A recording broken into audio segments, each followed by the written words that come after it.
আমরা আছি এখন মনি সাইকেলে।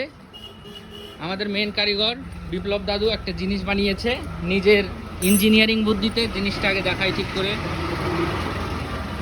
এই যে এটা হচ্ছে, এটা দিয়ে নাট টাইট হবে, এখানে নাট দিয়ে স্ক্রু দিয়ে টাইট করা যাবে। এই জিনিসটা হয়তো সবাই বুঝতে পারছো না কি জিনিস। এটা অনেক কাজে লাগবে। এটা যেমন সিসি ক্যামেরা যদি থাকে এইভাবে, এই যে সিসি ক্যামেরা প্রোটেকশন করা যাবে, চোর চুরি করতে পারবে না।